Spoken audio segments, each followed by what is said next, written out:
Boris Yeltsin faxing the CIA in 1993 for permission to bomb his own parliament building because the Russians so hated being a CIA vassal state that their parliament was basically facing down the president. So the president rolled out his control over the military with the tanks, with the backing of the CIA, to bomb his parliament into submission.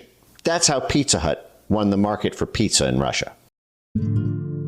Now, here's another thing that I forgot to mention about the book Tragedy and Hope.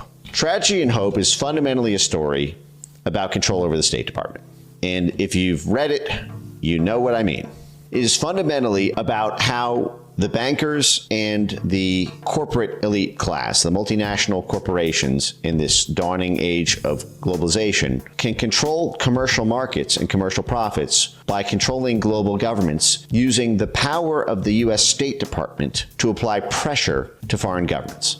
The U.S. State Department and the UK Foreign Office, the UK's version of the State Department, together, working in tandem through this joint US-UK alliance at the Council on Foreign Relations. That is why Joe Biden is BFFs with the Council on Foreign Relations.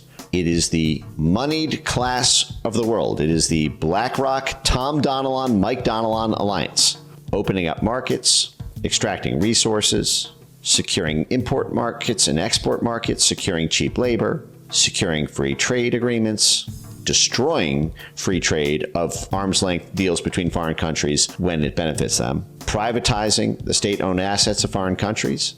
All of that can only be achieved through two means. The military does it, or the State Department CIA does it, through diplomatic and regime change techniques. Those are the only two ways. That's the only way BlackRock gets its money. It's the only way ExxonMobil gets its money. It's the only way Walmart gets its money. To some extent, it's the only way Pizza Hut gets its money.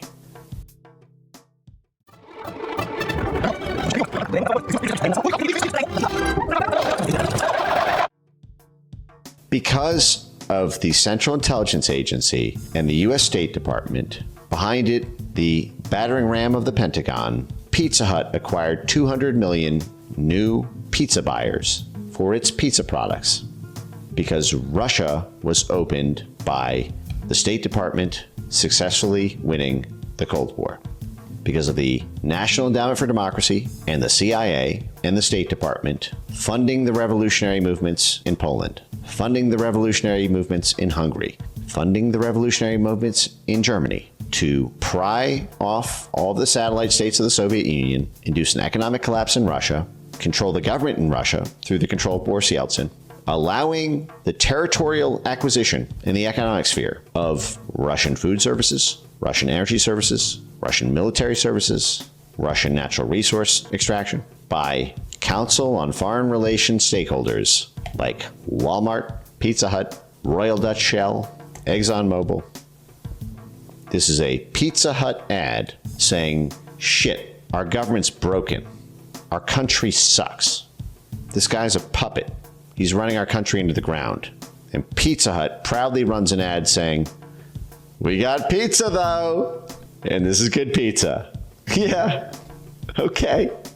You win, CIA. Our economy crashed 95%. We had to privatize all of our state-owned assets and have them be bought up personally by George Soros and his other banker buddy, Bill Browder, in the 1990s. We had to turn them over to the Renaissance private equity group. But hey, the Chamber of Commerce, they're getting rich off of us.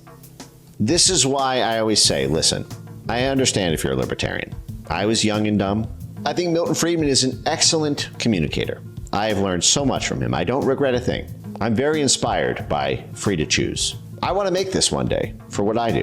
In fact, the titular image is the pencil. If you've been subbed here, you know I've gone over the pencil lecture like 3 dozen times. But it means something far more complex and actually contrary to the core thesis of Milton Friedman once you understand how the machinery actually works, which is that Pizza Hut is not a free market. This is not because Pizza Hut won the market competition against other pizza companies. It's because the CIA installed Boris Yeltsin, who faxed the National Endowment for Democracy for permission before he bombed his own parliament building. I'm going to say it again.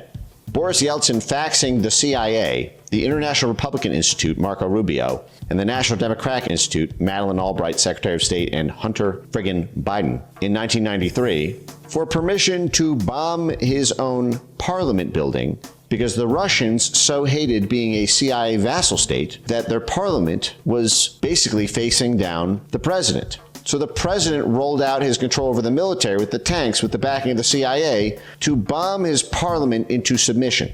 That's how Pizza Hut won the market for pizza in Russia. It ain't the magic of the pencil.